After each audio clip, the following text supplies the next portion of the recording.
আজ বাড়িতে বানালাম পিজা। তো পিজাটা কি করে বাড়িতে বানালাম পুরো ভিডিওটা প্রথম থেকে শুরু করা যাক। মন করছিল পিজা বানানোর জন্য, তাই বেশি দেরি না করে পিজাটা বানিয়ে নিলাম। বাড়িতে যেহেতু পিজার সমস্ত জিনিস আনা ছিল, প্রথমে কিছুটা ময়দা নিয়ে নিবে, তারপর দেবে টক দই আর দেবে ইস্ট। আমি কিন্তু এই ইস্টটা নিয়েছি, তোমরা চাইলে অন্যটাও নিতে পারো। তারপর কিছুটা লবণ দিয়ে এটাকে হালকা মিক্সড করে কিছুক্ষণের জন্য রেখে দেব, 2 মিনিটের মতো। 2 মিনিট হওয়ার পর এটা দেখবি একটু ফুলে গেছে। আর টক দই আর ইস্টার যে দিলে ওটার সাথে পুরো ময়দাটা মেখে নেবে। তারপর হালকা গরম জল দিয়ে ময়দাটা মেখে নেবে। তারপর ময়দাটাকে আধা ঘন্টার জন্য রেখে দেবে। আর তোমরা চাইলে কিন্তু পিজা সস বাড়িতে বানিয়ে নিতে পারো। আমি কিন্তু নরমালি এই সসটা নিচ্ছি। তারপর সসটার মধ্যে পেঁয়াজ আর রসুনের কিমা করা ছিল, ওটা সসের ওপর দিয়ে দিলাম। আর ময়দাটাকে যে আমি আধা ঘন্টার জন্য রেস্টে রেখেছিলাম, ময়দাটা কতটা সফট হয়ে গেছে। ময়দাটাকে হালকা করে বেলে নিলাম। তারপর ময়দার ওপরে হালকা হালকা করে ফুটো করে দিলাম, যাতে সসটা দেওয়ার পর ময়দার ভেতরে সসটা যেতে পারে। আমি যে সসটা বানিয়ে রেখেছিলাম, পিজা বেসটা যে বানানো হয়েছে, তার উপরে এখন সসটা দিয়ে দিলাম।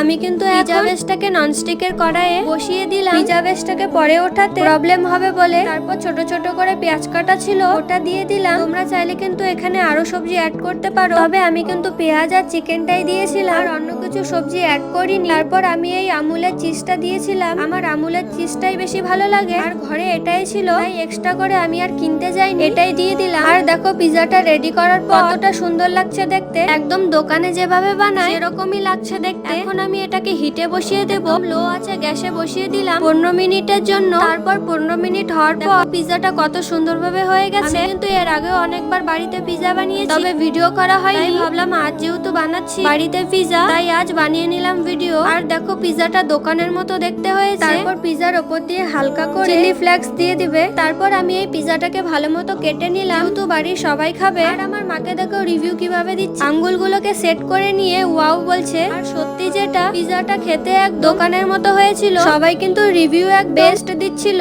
সো আজকের মতো ভিডিওটা আমি এখানেই শেষ করলাম। দেখা হচ্ছে অন্য কোনো ভিডিওর সাথে।